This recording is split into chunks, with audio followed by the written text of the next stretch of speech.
continue chapter number 9. The name of the chapter is shelter. Clear? Students, in our previous class we were reading about rooms in a home. बच्चों हम अपनी previous class में rooms in a home यानी कि एक घर में जितने भी रूम्स होते हैं उनके बारे में पढ़ रहे थे. That there are many rooms in a home. एक होम में यानी कि एक घर में कई सारे रूम्स होते हैं, like kitchen, bathroom, bedroom, dining room, study room and so on. Clear? तो बच्चों आई होप आपको उन सारे रूम्स के बारे में समझ में आ गया होगा.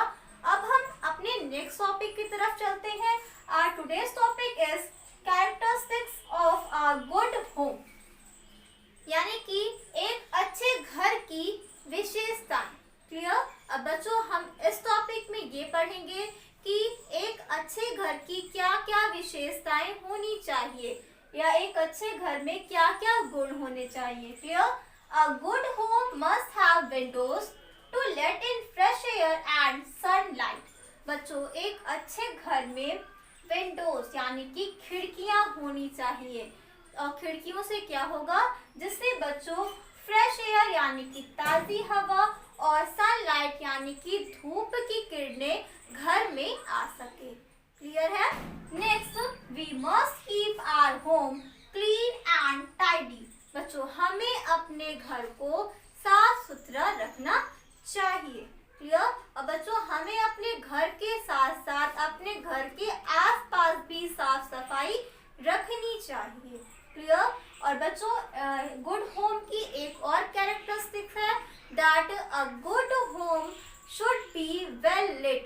घर प्रकाश युक्त भी होना चाहिए. इट मीन्स बच्चों घर में हर तरफ रोशनी होनी चाहिए.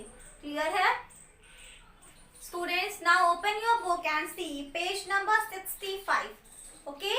Today we will do our first exercise. Our first exercise is fill in the blanks to complete the sentences. बच्चों इनमें आपको इन ब्लैंक्स को फिल करना है और इन सेंटेंसेस को कंप्लीट करना है. Clear? So our first sentence is we bathed in the dash. But now tell me that where do we bath? हम कहाँ पर नहाते हैं? So its answer is bathroom. We bath in bathroom. Clear everyone? तो बच्चों हम अपने first fill in the blanks पे क्या फिल करेंगे? बाथरूम. क्लियर है? Next is a permanent house is also known as dash house. बच्चों परमानेंट हाउस और किस नाम से जाना जाता है? So its answer is pucca. PUCCA. Permanent house is also known as Pakka house. Clear? Next statement is we cook food in the dash. बच्चों हम अपना भोजन कहाँ पर पकाते हैं? So its answer is kitchen. KITCHEN. We cook food in the kitchen. Clear? Next, most houses have dash roof. बच्चों अधिकतर हाउसेस यानी कि ज्यादातर हाउसेस के पास कैसी रूफ होती है? फ्लैट रूफ होती है. फ्लैट यानी कि इस तरह. ठीक है? और बच्चों जो हाउसेस हिल्स यानी कि पहाड़ियों पर बने हुए होते हैं, पर्वतों पर बने हुए होते हैं, उनकी रूफ कैसी होती है? Like this. इसे हम कहते हैं बच्चों स्लोपिंग रूफ. क्लियर? अब बच्चों आप ये सोच रहे होंगे कि हिल्स पर बने हुए हाउसेस की ऐसी रूफ क्यों होती है? क्योंकि बच्चों हिल्स पर अधिक से अधिक क्या होता है? स्नो गिरते हैं यानी कि बर्फ वगैरह गिरती रहती है, बहुत अधिक बारिश होती है. तो बच्चों ऐसी रूफ की वजह से जो स्नो यानी कि बर्फ है वो क्या हो जाते हैं? यहाँ से इजीली गिर जाते हैं. Clear everyone? इससे बच्चों ये रूफ खराब भी नहीं होती है. Okay? Our next statement is a good home must have windows that let in fresh air and dash. बच्चों एक अच्छे घर में विंडोज यानी कि खिड़कियां होनी चाहिए. किस लिए? क्योंकि बच्चों उस खिड़की से एयर और सनलाइट अंदर आ सके. यहाँ पर क्या फिल करेंगे? सनलाइट. SUN सन LIGHT लाइट. Clear everyone? अब बच्चों ये सेंटेंस भी कंप्लीट हो गया. That Good home must have windows that let in fresh air and sunlight. Clear? And next exercise is write T for true and F for false statements. बच्चों इनमें जो भी स्टेटमेंट्स ट्रू है उसके just सामने T right करना है और जो भी स्टेटमेंट्स फॉल्स है उसके जस्ट सामने एफ राइट करना है. Clear? So first statement is birds live in a den. बच्चों डेन का मीन्स होता है गुफा. तो क्या बर्ड्स गुफाओं में रहती हैं? नो.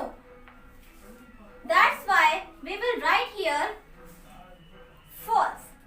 ठीक है, तो इसलिए बच्चों हम फर्स्ट वाले सेंटेंस के जस्ट सामने हम क्या लिखेंगे? फॉल्स लिखेंगे. Next, permanent houses are made up of straw and mud. बच्चों क्या परमानेंट हाउसेस स्ट्रॉ और मड के बने हुए होते हैं? No.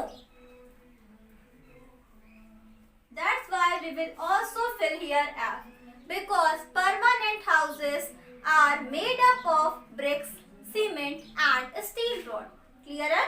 Next, we sleep in the kitchen. बच्चों क्या हम किचन में सोते हैं?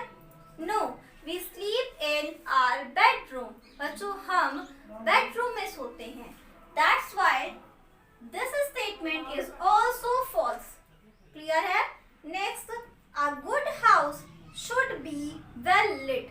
बच्चों एक अच्छा घर अच्छी तरह से प्रकाश युक्त होना चाहिए. Is it true or false?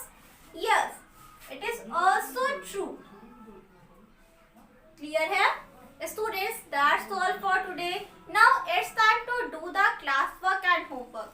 Okay, the students, your class work is that fill in the blanks to complete the sentences, and second is write T for true and F for false statements. Clear?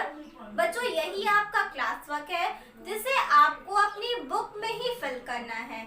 So don't write in your class work copy. बच्चों ये work आपको अपनी class work copy में नहीं right करना है, इसे आपको अपनी बुक में ही फिल करना है as a class work. Okay, यही आपका क्लास वर्क है. Now it's time to do the homework. Students, see page number 64. Draw a picture of your house during a festival. बच्चों फेस्टिवल के समय आपका हाउस कैसा दिखता है? आपको अपने हाउस को ही ड्रॉ करना है. क्लियर? अभी जैसे बच्चों दिवाली आप लोगों ने सेलिब्रेट किया था तो उस टाइम आपने अपना घर देखा होगा. तो बच्चों दिवाली फेस्टिवल में आपका घर किस तरह से दिख रहा था, आपको वैसा ही घर यहाँ पर ड्रॉ करना है, एज वेल एज बच्चों उसे कलर भी करना है. Clear? This is your homework. बच्चों यही आपका होमवर्क है. Clear everyone? That's all. Thank you.